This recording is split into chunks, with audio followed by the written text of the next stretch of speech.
Olá, queridos alunos, que bom poder reencontrá-los, revê-los. Eu espero que vocês estejam todos muito bem, né, com a mais perfeita saúde. E que bacana, né, poder vir aqui falar com vocês e trazer um tema tão importante, né, dentro de todo o contexto educacional que aborda aí características muito próprias e que leva aí a variados tipos de debates. Então, estamos trazendo esse tema aqui para esse encontro, né, para que a gente possa aí ao longo do mesmo trocar algumas informações a respeito do mesmo. Bom, antes de tudo, né, deixa eu me apresentar para vocês. Eu sou a professora Luciana Rodrigues Ramos, sou professora do curso de artes da Unifatesc e estou aqui para poder transmitir essa, vamos dizer assim, essas palavras, né, para que vocês possam compreender todo esse contexto, né, e também aprimorar e ampliar aí a bagagem de conhecimento de vocês relativos a esse contexto. Eu espero que vocês aproveitem e fiquem à vontade para poder mandar aí para nós os seus questionamentos, né, para que a gente possa fazer uma interação muito bacana aí a respeito desse tema. Então, né, o tema que nós vamos abordar aqui hoje, né, nós chamamos de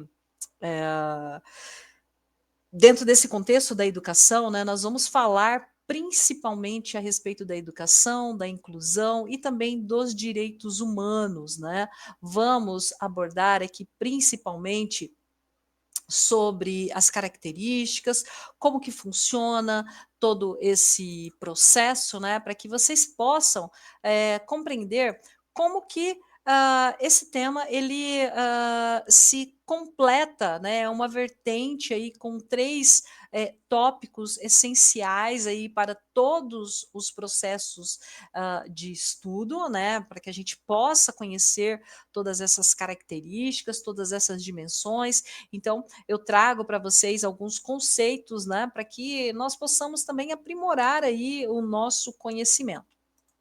Para que a gente possa iniciar a nossa fala, né, a nossa aula de hoje, o nosso encontro, eu gostaria de deixar uma frase aqui para vocês e que vocês refletissem sobre ela, visto que é algo assim que deixa a gente muito pensativo, né, na condução aí de algumas determinadas atividades. Se a educação ela é um direito, por que tantos ainda ficam de fora do processo educacional real, mesmo estando matriculados? Fica aí uma questão para que vocês possam pensar. O nosso objetivo, né, desse encontro é compreender como a educação, a inclusão e os direitos humanos eles se entrelaçam, né? Nós vamos analisar ali essas tensões reais, os avanços legais e as contradições existentes aí no cotidiano escolar. Eu espero que vocês possam aproveitar, né? E para que a gente possa começar a falar dentro desse contexto, quando nós tratamos ali da educação, da inclusão e dos direitos humanos, nós entramos em um campo muito teórico, né, e muito prático também, que acaba se entrelaçando aí de uma maneira indissociável. Então, esses três pilares, para que vocês possam compreender, formam ali toda a base de um projeto civilizatório, vamos assim dizer, e também democrático, na qual a escola desempenha um papel central aí na constituição do sujeito, tá? E também na organização da vida social.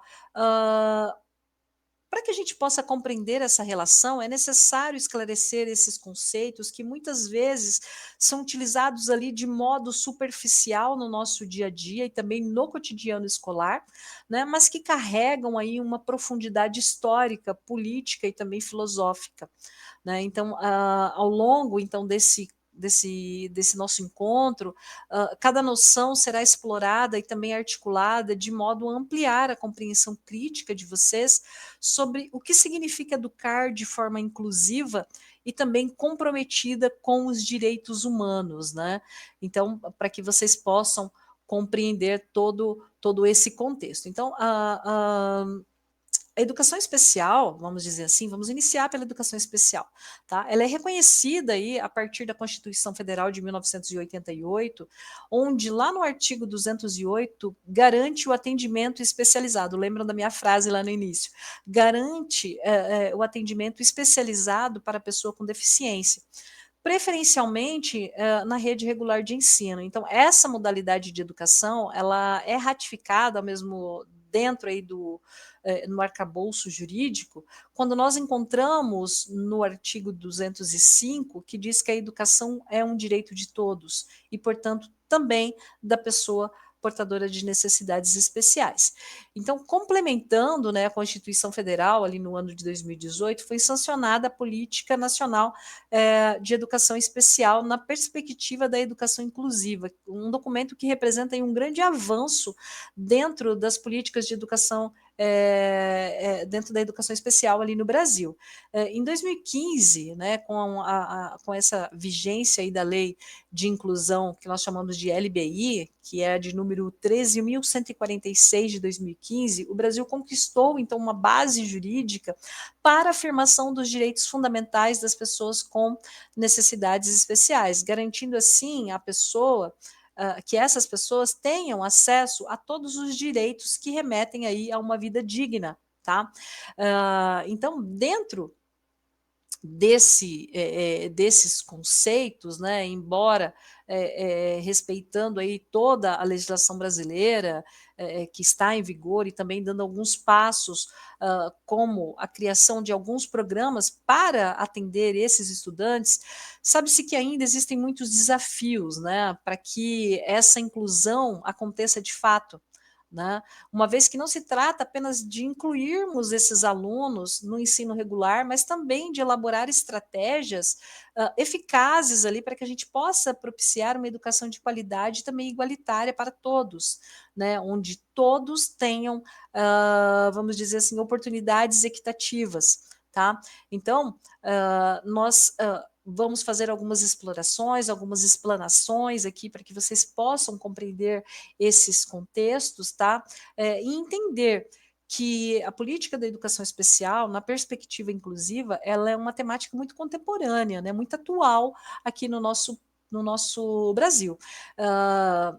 Até recentemente, as pessoas com necessidades especiais eram tratadas como pessoas doentes, que muitas vezes eram encaminhadas ali para clínicas psiquiátricas, aos cuidados médicos, né, não tendo ali um acompanhamento escolar, vamos assim dizer. Então, somente vamos iniciar lá atrás para que vocês possam compreender todo esse contexto, tá? Somente lá no século XIX que a educação especial, né, ela surgiu no Brasil, porém, né, veio marcada ali com políticas assistencialistas e também filantrópicas, né, tendo em vista que grande parte ali da população não teve acesso, né, ficando ali muitas vezes à mercê de mecanismos isolados e também dependentes ali de instituições privadas e também filantrópicas. Né? Nós temos um autor chamado Mazzotta, que ele escreveu que dentro dessa trajetória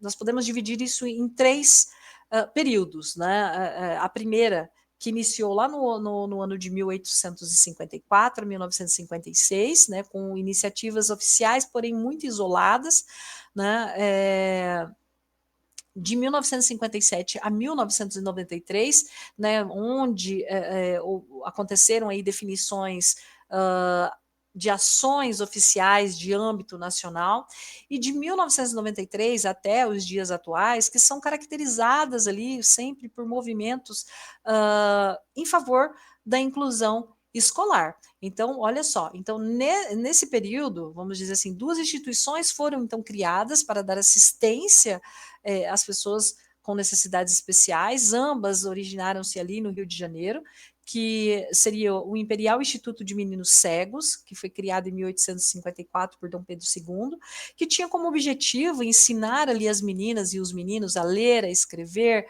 a aprender ciência, matemática, aprender um ofício, para que eles pudessem ser independentes, né? Que atualmente nós, se eu não me engano, tem o nome de Instituto Benjamin Constant. E a segunda, que foi o Instituto dos Surdos Mudos, que foi criado em 1857, né, que atualmente nós temos o nome de Instituto Nacional de Educação dos Surdos, que é o INES, né, que foi criado aí por iniciativa de um profissional surdo, né, que era francês. E também, né, em 1954, nós temos também o surgimento das APAES, né, que é a Associação de Pais e Amigos dos Excepcionais, né, que passou aí agora por esses dias por um turbilhão de coisas, né, ainda em andamento.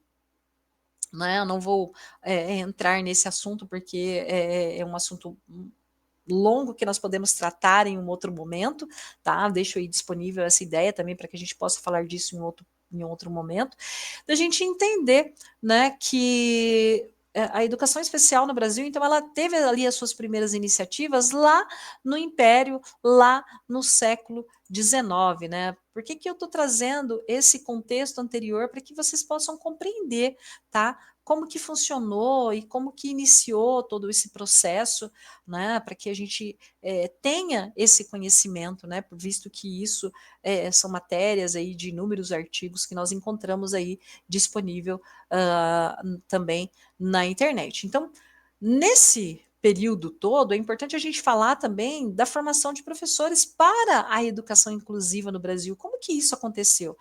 Iniciou lá a partir das instituições federais, né, como o Instituto Nacional de Educação dos Surdos e também o Instituto Pestalozzi, através de cursos promovidos pelas secretarias de educação, né, do país, né, ou ainda pelos estabelecimentos de ensino. Porém, não era limitado como uma especialidade para exercício aí no nível primário, existentes aí nas instituições federais. Então, dentro de todo esse contexto, né, vamos adiantar um pouquinho, nos anos de 1990, o Estado brasileiro ele passou por várias reformas, com cortes e também reduções ali de recursos financeiros para as políticas sociais, e dentre essas a educação. Então, mesmo nesse dentro desse emaranhado de situações, a educação escolar ela tornou-se para o sistema educacional uma obrigação estatal, e isso foi ratificada pela nossa Constituição de 1988. Então, também nessa década, né, nós tivemos aí vários documentos que foram redigidos, por exemplo, como a Declaração Mundial da Educação para Todos, a Declaração de Salamanca, que lá foi assinada na Espanha em 1994, que passam a influenciar a elaboração, então, de políticas públicas da educação especial, com o intuito de reafirmar esse compromisso com a educação para todos e todas as crianças, jovens e adultos com necessidades especiais dentro do ensino regular.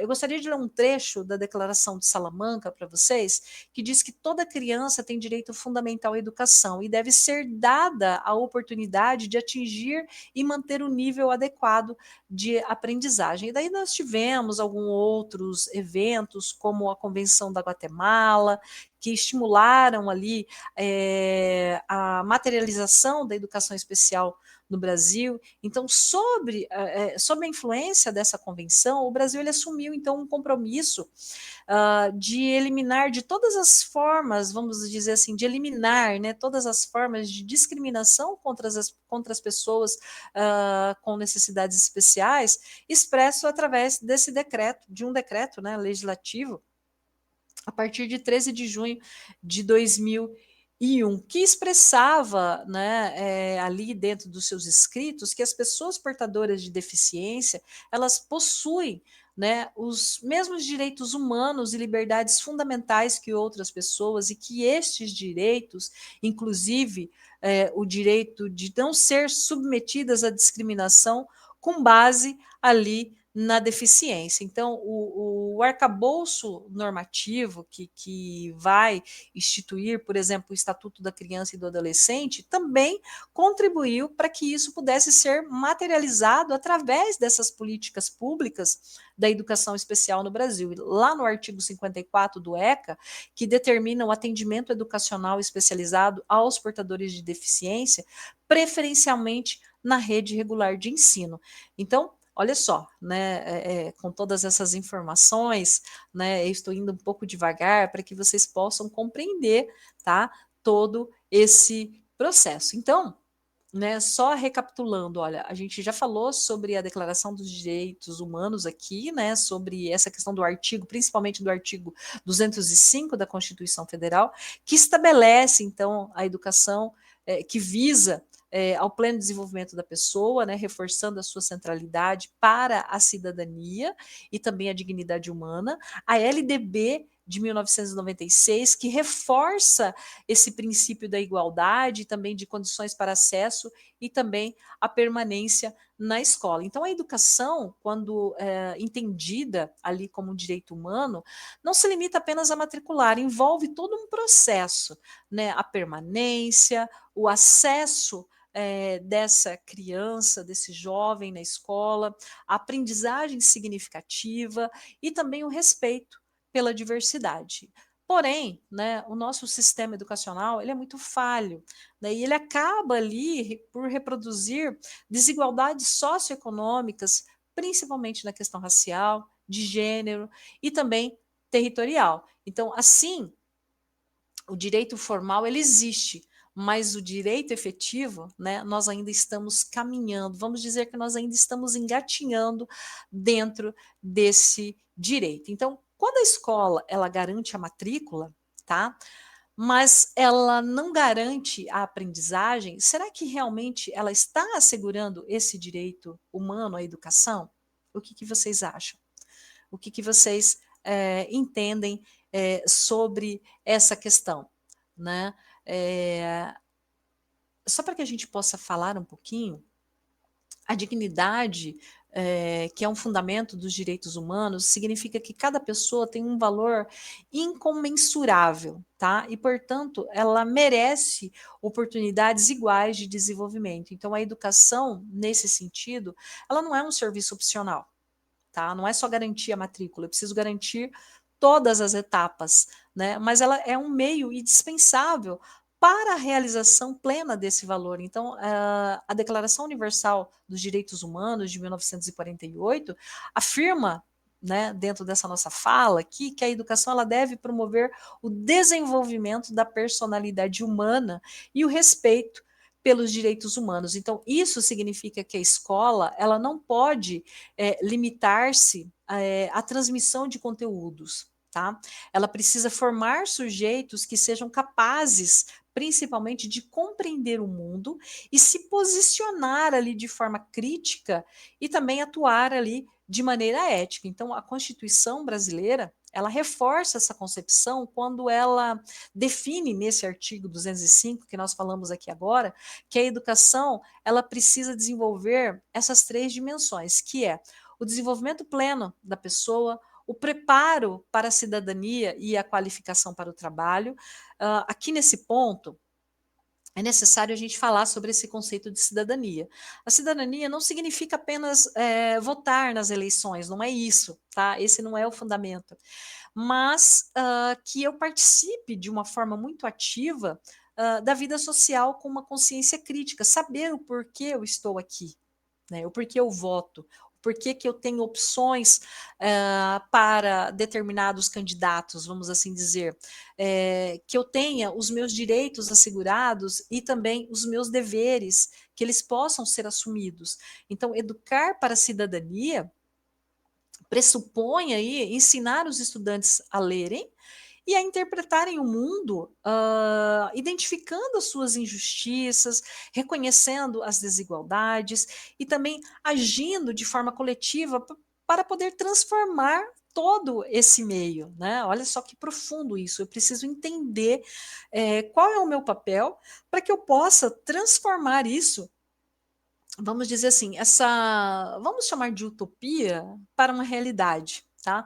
Então, o direito à educação, ele não se cumpre apenas ali pelas simples existências de escola, mas pela garantia de que essas escolas ofereçam ali condições reais para que cada indivíduo ele possa se desenvolver, ele possa participar e, acima de tudo, que ele possa aprender, né, para que ele possa entender aqui qual é o seu papel, né?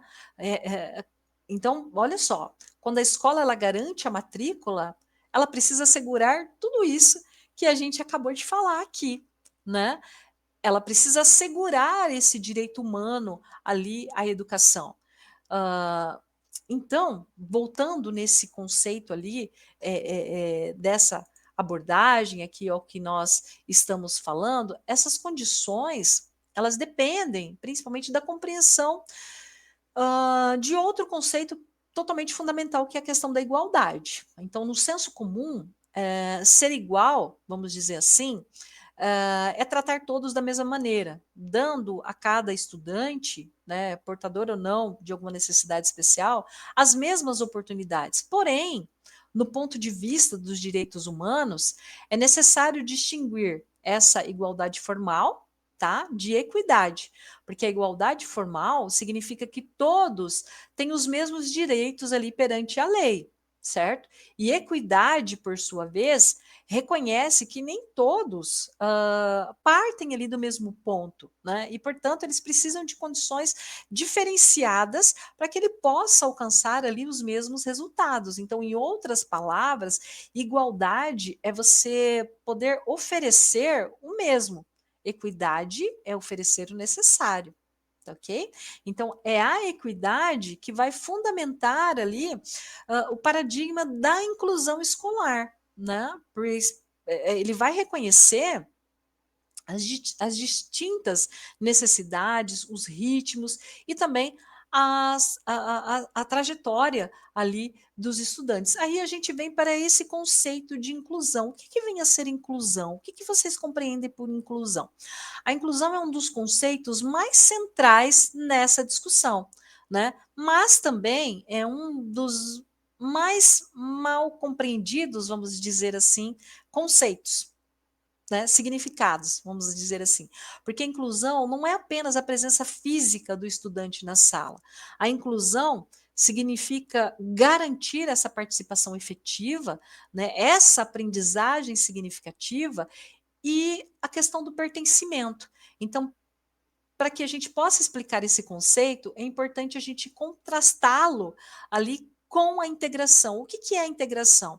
A integração foi um modelo anterior que colocava o estudante chamado de diferente, tá, dentro da escola regular, mas exigia que ele se adaptasse às regras, aos ritmos e também às expectativas ali tradicionais da instituição. Então a inclusão, ela inverte esse processo e essa lógica. É a escola que precisa se adaptar ao estudante, não ao contrário. Né? Então, ele passa a reorganizar as práticas, os currículos, as metodologias e também as avaliações para garantir o acesso, a permanência e também o progresso ali para todos, né? Para que a gente possa compreender, a inclusão, então, ela implica em transformação institucional e não em ajustamento individual. Né? Conseguiram perceber essa diferença? Né? Não é o indivíduo que precisa se adaptar à escola, e sim a escola que precisa se adaptar a esse indivíduo, né? Dentro desse contexto. Né? Então, aqui, dentro desse material, nós já falamos sobre a Declaração de Salamanca, nós já falamos sobre a política de educação especial na perspectiva da educação inclusiva, né, que vai reorganizar ali todo o sistema para garantir a participação e aprendizagem, e também a Lei Brasileira de Inclusão, lá de 2015, que reforça essa igualdade, essa acessibilidade e proíbe essa questão do racismo e do preconceito que existe, né, em relação aos chamados diferentes, né, que antes tinham esse tratamento, né, não eram pessoas portadoras de necessidades especiais, e sim pessoas diferentes, né. Olha, graças a Deus que o conceito evoluiu, né, pessoal. Graças a Deus que a gente passa por por essas questões teóricas, né, que a gente possa compreender como que isso favorece ali essa nomenclatura, né? Então, dentro da inclusão, então, outro conceito também é importante a gente falar sobre ele, que é a questão da acessibilidade. Então, a acessibilidade, ela não diz respeito ali apenas a rampas, elevadores ou recursos físicos, né? Ela envolve dimensões múltiplas de acessibilidade arquitetônica, principalmente, de acessibilidade pedagógica, a questão da comunicação e também a questão da metodologia que é adotada.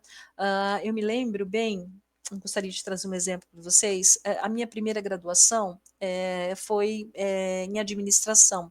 Então, eu sou bacharela, né, em administração, e quando eu entrei em uma sala de aula pela primeira vez, e eu me deparei com uma aluna portadora de necessidades especiais, e eu não sabia como conduzir.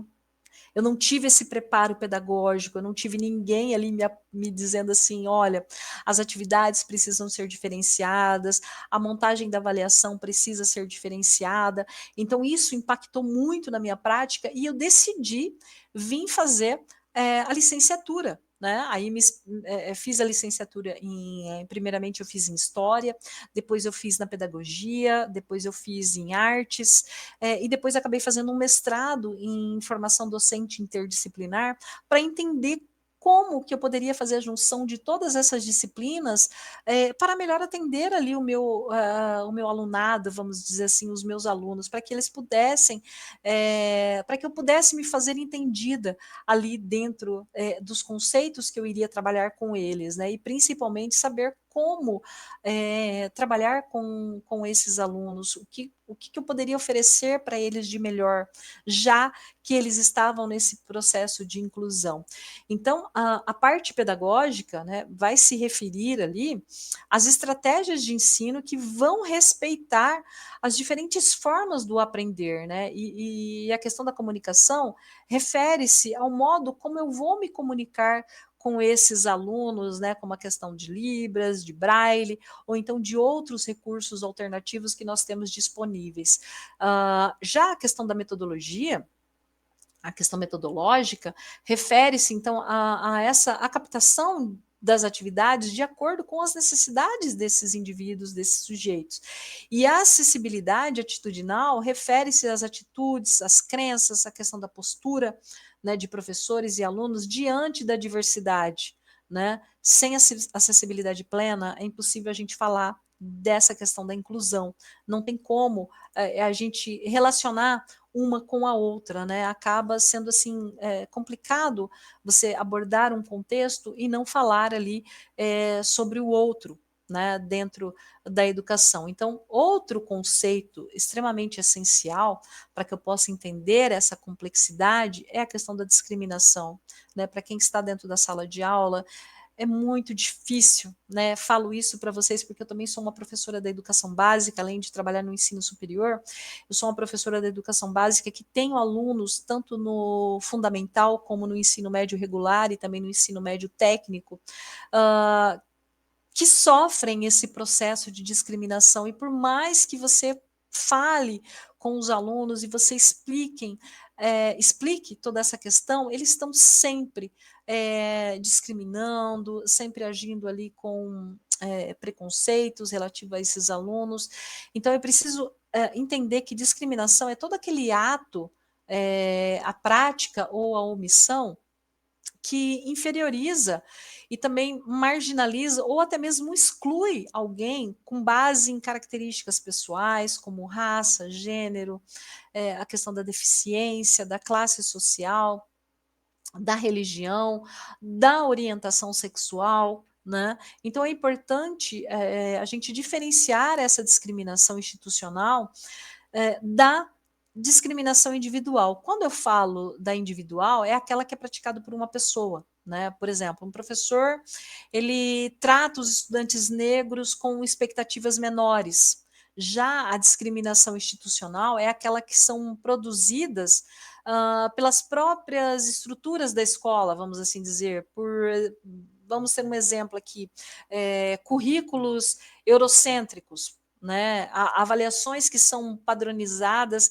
que não consideram as trajetórias individuais, ou até mesmo as práticas disciplinares seletivas que acabam por penalizar ali determinados grupos, né? É importante a gente lembrar que todas essas falas, essas informações agora que eu mencionei, elas violam os direitos humanos. Então, ligado a isso, a gente precisa entender o conceito também de violência simbólica, né, que é desenvolvido ali por Bourdieu, quando ele relata que a violência simbólica é aquela imposição de significados e também de valores de um grupo dominante como se fossem universais, fazendo com que os outros grupos acabem por internalizar essa própria inferiorização, vamos assim dizer. Então, na escola, a violência simbólica, ela manifesta assim em múltiplas formas. Então, quando a cultura, por exemplo, africana, é tratada como inferior,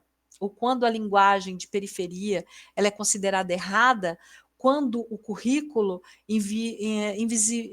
como que eu posso dizer, descaracteriza os povos indígenas, quando os estudantes pobres eles são estigmatizados como menos capazes, essa violência, ela, por ser simbólica, ela é silenciosa, tá? Muitas vezes a gente não percebe, né? Porém, os seus efeitos são profundos ali em nossos alunos, né? Esses são efeitos assim devastadores, né? Que leva até mesmo à questão da evasão escolar, tá? Então, a gente precisa compreender dentro desse processo o conceito de currículo oculto. Tá dando, gente, para que vocês possam compreender todo esse essa nossa contextualização, né, é importante, é um assunto assim muito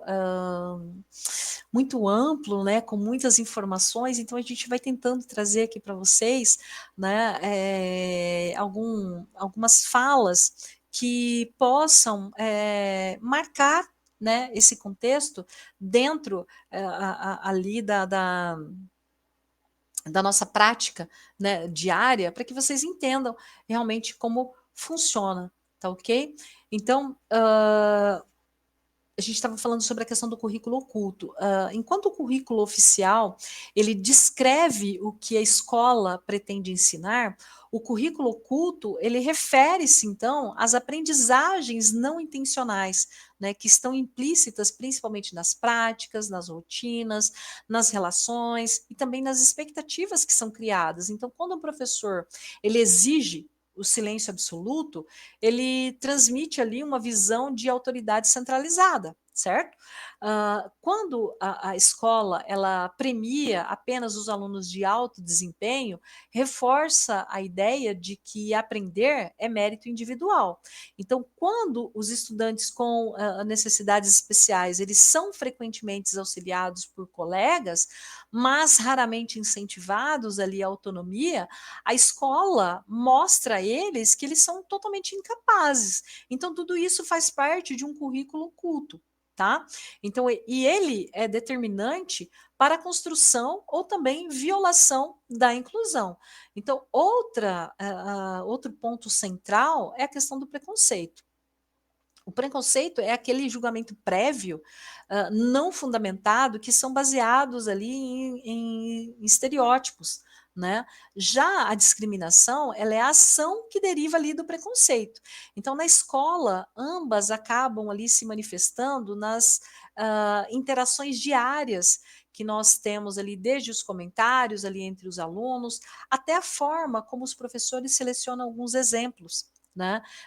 A organização dos grupos, ou como o professor distribui aquela questão ali da atenção. Então, quando não reconhecidos, vamos assim dizer, o preconceito e a discriminação, eles perpetuam exclusões, né, mesmo ali em ambientes que nós consideramos como democráticos, né, dentro do processo. Então, quando nós falamos dos direitos humanos dentro da escola, é totalmente fundamental definir o que são direitos humanos, né? O que vem a ser os direitos humanos? Então, os direitos humanos são as garantias universais, tá? Que vão proteger a dignidade humana. Então, eles acabam se baseando em três princípios, que é a questão da universalidade, da indivisibilidade e também da interdependência, né? Então, esses quesitos dentro da educação, vamos assim dizer, significa que não basta garantir acesso à escola, mas é preciso também garantir a alimentação, eu preciso garantir o transporte, eu preciso garantir a segurança, eu preciso garantir um ambiente emocional saudável e também o respeito às identidades, que é o fator chave para que tudo transcorra na mais perfeita harmonia. Então, nesse ponto, né, é importante a gente falar de uma palavra também, um conceito, vamos assim dizer, de justiça social, que consiste nessa distribuição equitativa de recursos e oportunidades, tá? De forma a combater essas desigualdades propostas ali por essas questões estruturais. Então, a escola é uma das instituições responsáveis em promover a justiça social, porque ela age como uma mediadora entre diferentes capitais culturais, sociais e também econômicos, tá? Mas para que isso aconteça, é preciso que aconteça, vamos dizer assim, um rompimento da lógica meritocrática que vai atribuir sucesso ou fracasso ao indivíduo, ignorando as desigualdades ali de base. Tá ficando claro para vocês toda essa explanação? Tá dando para vocês compreenderem como que é todo esse processo, né, de entender que principalmente os direitos humanos, eles não são discursos abstratos, né? Então, como eu mencionei aqui, né, dentro a questão do respeito, principalmente, né, das práticas antidiscriminatórias, a garantia da participação e também da voz, né, dos estudantes dentro desse conceito, né, para que eles entendam ali como tudo isso deve acontecer. Então, a escola, ela não deve ser vista como um espaço de disputa, né? Os direitos humanos, muitas vezes, alvo de discursos ali para para tirar o foco, né? Por exemplo, que direito humano é coisa de bandido, é uma ideologia, mas a escola, ela é uma arena, vamos assim dizer, que se disputam narrativas sobre valores, sobre cidadania, sobre convivência.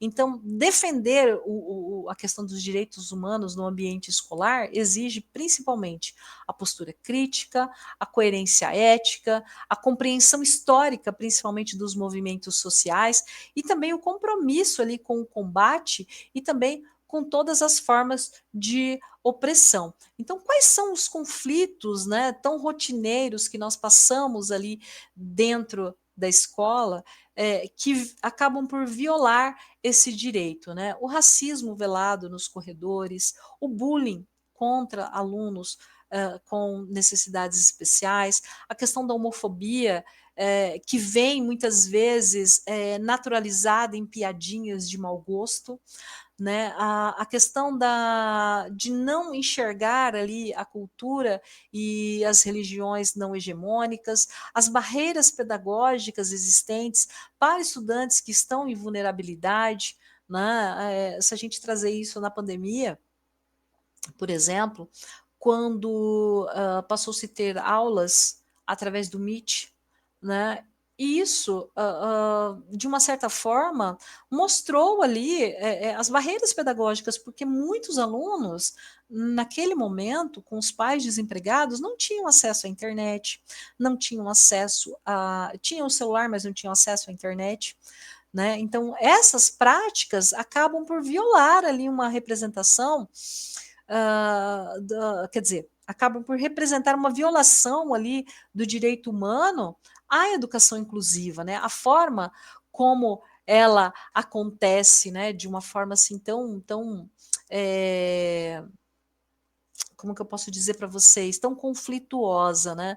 Então, assim, quando nós falamos em inclusão, nós precisamos entender que a mesma, ela exige uma aprendizagem significativa, né? Porque cada estudante, ele possui o seu repertório próprio, e o ensino, ele precisa dialogar com esses repertórios. Então, a cultura escolar, a gente precisa compreender que ela é um emaranhado ali de valores, de normas, de rituais, de expectativas e práticas que caracterizam uma escola. Então, ela determina muito o que é permitido, o que é valorizado.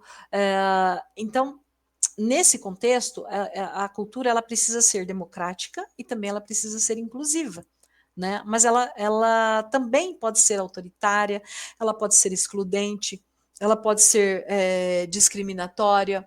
Então, para acontecer essa implementação, vamos dizer assim, para implementar essa inclusão, uh, é preciso transformar a cultura, e isso é o nosso maior desafio. Então, para que a gente possa,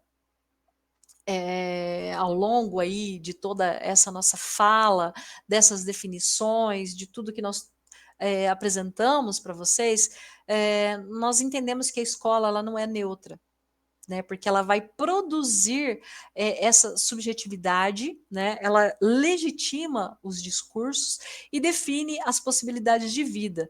Então, defendê-la ali como espaço inclusivo e como promotora de direitos humanos implica principalmente em reconhecer que, historicamente, ela também produziu a exclusão, né? Ela não ficou alheia a isso, né? E ela também produziu desigualdade, ela também produziu discriminação. Então, o compromisso ético e político dos educadores é transformar essa realidade, né? Esse é o papel de vocês, convertendo a escola em um papel, em um espaço, né, melhor dizendo, de equidade, de acessibilidade, de respeito e também a questão principalmente de compreender a diversidade humana e respeitar. Então, educar de forma inclusiva não é só aplicar técnicas, mas assumir um projeto político de justiça social. É garantir que os direitos humanos não é só decorar leis e entender sobre elas, né? Mas transformar as relações. Então, criar a inclusão não é apenas acolher, mas também garantir essa participação plena, né? E o principal conceito que atravessa ali todos os outros é a dignidade humana. E é ela que vai fundamentar esse direito à educação, que vai motivar essa busca, né, pela inclusão e também sustentar ali a defesa dos direitos humanos. Então, no fim, né, aqui já nos direcionando para o final aí dessa aula tão prazerosa, né, de trazer esse tema tão interessante, o que se espera, o que nós esperamos é que a escola ela seja um espaço onde cada sujeito com sua história, com o seu corpo, com a sua identidade, com a sua cultura e com o seu modo de aprender, ele seja reconhecido como legítimo, como valioso e também capaz. E isso só será possível se nós compreendermos de forma bem aprofundada que a educação, a inclusão e os direitos humanos, eles não são discursos separados, mas são, principalmente, uh, um mesmo compromisso civilizatório, né, para que a gente possa compreender. Então, dentro de todas essas nossas falas, né, a gente precisa entender que esses três pilares, né, eles formam um tripé inseparável. Então, sem acesso universal, sem acolhimento das diferenças, né, e sem a valorização da dignidade humana, a escola ela não vai conseguir cumprir o seu papel social. Então, a educação inclusiva ela é muito mais do que a técnica, né? É muito mais do que uma legislação. Ela é um imperativo ético, uma forma de ver o mundo e também de reconhecer o outro como ele é, né? E de dar essa liberdade para que ele se sinta bem e acolhido no local que ele escolheu. Bom, pessoal, essa era a nossa aula de hoje, né? Espero que vocês tenham gostado e fico disponível ali para questionamentos e espero poder encontrá-los aí em um outro momento. né? Até mais, até a próxima e a gente se vê.